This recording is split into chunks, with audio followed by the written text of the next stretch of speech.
করতেছে, মওত এটা দেখে না কার সংসার নিস্তনাবুদ হয়ে যেতেছে, মওত এটা দেখে না কার বাবা এই দুনিয়া থেকে চলে যাচ্ছে, মওত এটা দেখে না কার ছেলে এই দুনিয়া থেকে বিদায় নিয়ে নিচ্ছে। মওতের যখন সময় হয় সঙ্গে সঙ্গে আল্লাহর হুকুমে ইসরাইল আলাইহিস সালাম তার শরীর থেকে তার রূহটাকে কবজ করে দেয়। একদিন আমাদের বডি থেকে, আমাদের শরীর থেকে ইসরাইল আলাইহিস সালামের দ্বারাই কবজ করে নেবেন। এটাকে কোরআনের ভাষায় বলে কুল্লু নাফসিন যায়িকাতুল মাউত। প্রত্যেক নফসকে, প্রত্যেক জীবকে মওতের স্বাদ গ্রহণ করতে হবে, চাখতে হবে। আপনাকে আমি বলি, মৃত্যু কোনো আসান শব্দ নয়, মওত কোনো আসান লফজ নয়। মওত এটা দেখে না কার মা এই দুনিয়া থেকে চলে যাচ্ছে, কার সন্তান এই দুনিয়াতে এতিম হয়ে যাচ্ছে। মওত এটা দেখে না কার স্ত্রী এই দুনিয়া থেকে বিদায় নিয়ে নিচ্ছে। মওত এটা দেখে না কার স্বামী এই পৃথিবী থেকে পরলোক গমন। সুবহানাল্লাহ হবে না? সুবহানাল্লাহ। একটু জোরে বলুন না সুবহানাল্লাহ। আমরা আজকে জালসায় উপস্থিত হয়েছি, আর আমাদের নামায়ে আমলে যেন একটি একটি করে নেকি লেখা হয়, সেই কাজও করতে হবে নাকি গো? তাহলে কোন কথা যদি ভালো লাগে তাহলে আপনাকে সুবহানাল্লাহ বলতে হবে, কোন জায়গায় আল্লাহু আকবার বলতে হবে, কোন জায়গায় আলহামদুলিল্লাহ বলতে হবে। একটি মাত্র আমি হাদিসে পাক আপনাদের সম্মুখে আলোচনা করব। রব্বুল আলামিন বলেন, ফাযকুরুনি আযকুরুকুম। হে মানব সম্প্রদায়, তোমরা আমাকে স্মরণ করো, তোমরা আমাকে স্মরণ করো।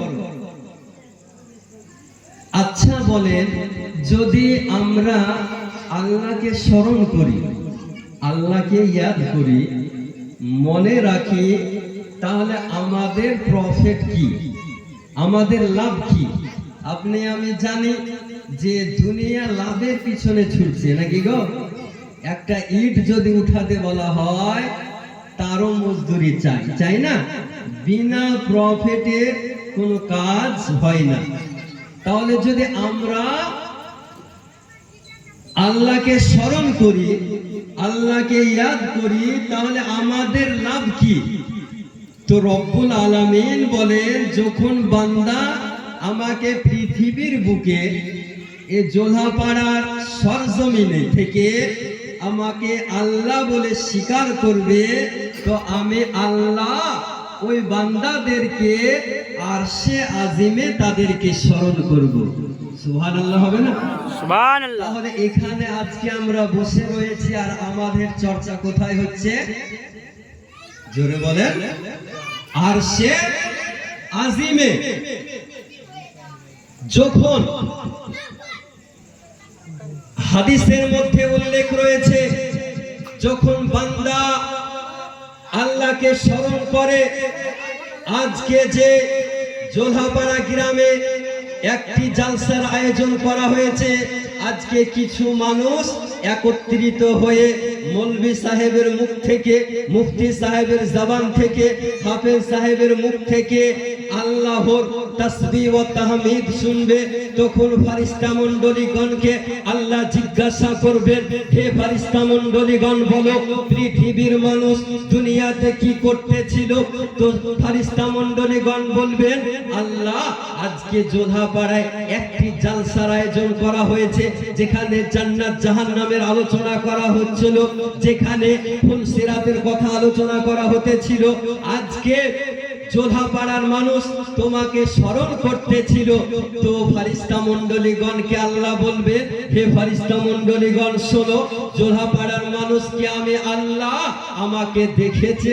আচ্ছা বলেন, আপনারা আল্লাহকে কি দেখেছেন? জোরে বলছেন না, বুঝতে পারছেন? আল্লাহকে দেখেছেন? হ্যাঁ না দেখে আমরা আল্লাহর ইবাদত করি, নামাজ পড়ি, রোজা রাখি, হজ করি, ইবাদত ও রিয়াজাত করি আল্লাহকে না দেখে। না দেখে গো, না দেখে। তো আল্লাহ বলেন, হে ফারিস্তা মণ্ডলীগণ শোনো, পৃথিবীর মানুষ কি আমি আল্লাহ আমাকে দেখেছে? ফারিস্তা বলে, আল্লাহ তোমাকে কি করে দেখবে? তো আল্লাহ বলেন, যদি একবার আমাকে দর্শন করে নেয় তাহলে এর চেয়ে বেশি আমার তাহমিদ ও তাসবিহ করবে।